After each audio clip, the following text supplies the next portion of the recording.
नमस्ते, good morning. India news के खास कार्यक्रम में आप सभी का स्वागत है, जहां हम बात करेंगे पुतिन के ऑर्डर को लेकर। रूसी राष्ट्रपति पुतिन जो भी करते हैं वो खुलेआम करते हैं, डंके की चोट पर करते हैं। पुतिन एक बार फिर अगर किसी काम का आगाज करते हैं तो अंजाम की परवाह नहीं करते हैं, फिर चाहे वो इसके लिए कोई भी कीमत चुकाएं। अमेरिकी मदद की बदौलत रूस यूक्रेन जंग में 4 साल से फंसा है, लेकिन पुतिन पीछे नहीं हटे, जंग में डटे हैं, बेखौफ खड़े हैं। अब वेनेजुएला में अमेरिकी कार्रवाई को लेकर पुतिन ने ट्रंप के खिलाफ सीधा मोर्चा खोल दिया है और अमेरिकी नेवी की ओर से रूसी जहाजों पर कब्जे के बाद पुतिन का गुस्सा 7वें आसमान पर है। रूसी जहाजों पर कब्जे के बाद पुतिन ने करीबी ने अमेरिका पर एटमी अटैक की धमकी दी है। रक्षा मामलों पर बनी स्टेटस समिति के उपाध्यक्ष और रूसी सांसद ने एलेक्सी जुरावलेव ने अमेरिका को परमाणु हथियार इस्तेमाल करने की धमकी दे डाली है। उन्होंने कहा कि मॉस्को को सैन्य तरीके से अमेरिका का जवाब देना चाहिए। उन्होंने रूस से टॉर्पीडो से हमला करने और मोनिटेरा टैंकर को पकड़ने वाले ऑपरेशन में शामिल अमेरिकी जहाज को पानी में डुबाने की बात कही। मतलब साफ, रूस और अमेरिका एक बार फिर आमने सामने है। लेकिन बड़ा सवाल यहां पर यह कि क्या पुतिन अब एटमी अटैक का ऑर्डर देंगे? इसी मुद्दे पर हम खास मेहमानों के साथ चर्चा करेंगे, बातचीत करेंगे और समझने की कोशिश करेंगे कि जो स्थितियां ये बनती हुई नजर आ रही हैं, इन स्थितियों के बीच किस तरीके से अमेरिका और रूस का अगला कदम हो सकता है और वैश्विक हालात पर इसका क्या असर पड़ता हुआ नजर आएगा।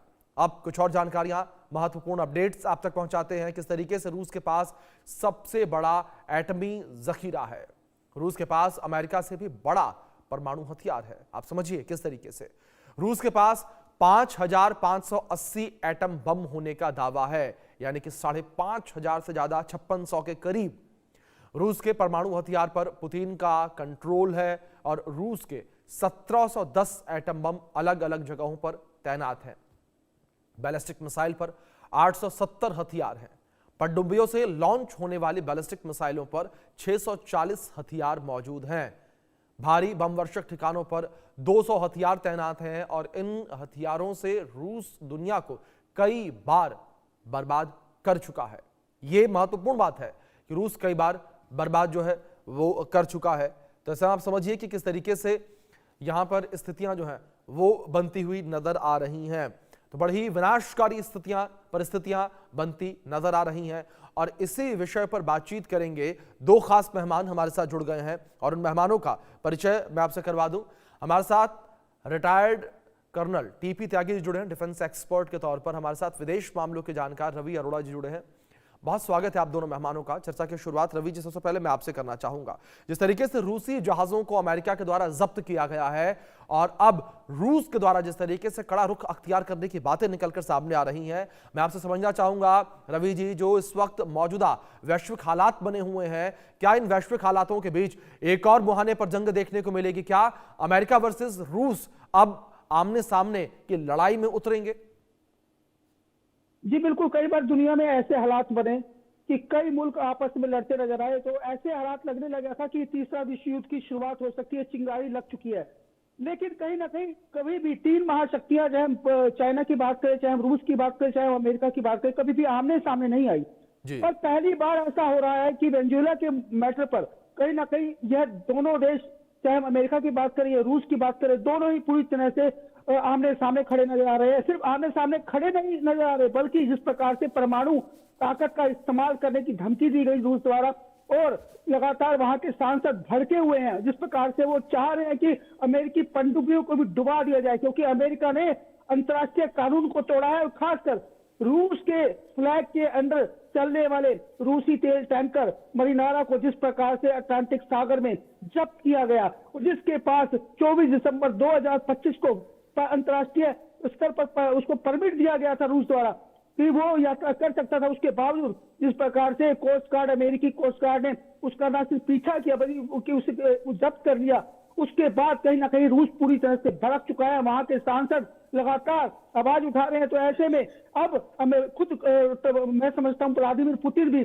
पशुपेश की स्थिति में, क्योंकि इस समय पर कहीं ना कहीं ना सिर्फ बाहरी स्तर पर बल्कि आंतरिक स्तर पर भी कहीं ना कहीं एक दबाव की स्थिति में है कि अब अमेरिका को उनको जवाब देना पड़ेगा। ऐसे में हालात लगातार वर्ल्ड ऑर्डर बदलने जा रहे हैं। मैंने पहले भी एक बात कही थी कि अमेरिका का वेनेजुएला पर जिस प्रकार से कब्जा करना, उसके बाद कई मुल्क सामने आएंगे, लेकिन जिस प्रकार से रूस के साथ पूरी तरह से अपना रवैया अमेरिका, क्योंकि पहले कई दिनों पहले बात चल रही थी दोनों देशों में और लगता था कि शायद हालात अभी सुधरे रहेंगे, लेकिन लगातार एक बार फिर से तीसरे विश्व युद्ध की चिंगारी अब लगती नजर आ रही है, क्योंकि मामला पूरी तरह भड़क चुका है। और बिल्कुल रवि जी, ये बड़ी बात कही आपने, ये बड़ा स्टेटमेंट है आपका कि तीसरे विश्व युद्ध के मुहाने पर इस वक्त दुनिया खड़ी हुई नजर आ रही है। कर्नल टीपी त्यागी जी, मैं आपका रुख करूंगा। टीपी त्यागी जी, अगर बात यहां पर अमेरिका के सेक्शन को लेकर करें, क्या त्यागी जी आप समझते हैं कि अमेरिका के द्वारा जानबूझकर ये रेड लाइन क्रॉस की गई है ताकि रूस को उकसाया जा सके? देखिए सर, इस कहानी में बहुत सारे इफ एंड बट है जी। जो रशिया का जहाज है, इसका नाम था बेला वन। जो बेला वन है वो उनकी शैडो फ्लीट का एक टैंकर है। बेला वन को अमेरिका ने सैंक्शन लगा रखी थी और 2 हफ्ते से अमेरिका उसका पीछा कर रहा था। बेला वन ने अपना नाम बदल दिया, उसको मैरी रेला कर दिया और उस पर रूस का झंडा लगा दिया और उसको ब्रिटेन की मदद से लॉजिस्टिकल एंड इंटेलिजेंस अमेरिका ने अपने हेलीकॉप्टर से पैराट्रूपर उतारकर कब्जा कर लिया नॉर्थ अटलांटिक में। अब रशिया कहता है कि साहब आपने इंटरनेशनल वाटर्स में मेरे टैंकर के ऊपर कब्जा किया है। मेरा टैंकर किसी नेशन की टेरिटोरियल वाटर की लिमिट में नहीं था, ओपन सी में था, यहाँ आप रूल के मुताबिक नहीं कर सकते। तो अमेरिका का आर्गुमेंट ये हो सकता है कि तुमने कौन से इंटरनेशनल लॉ के मुताबिक यूक्रेन के ऊपर अटैक किया।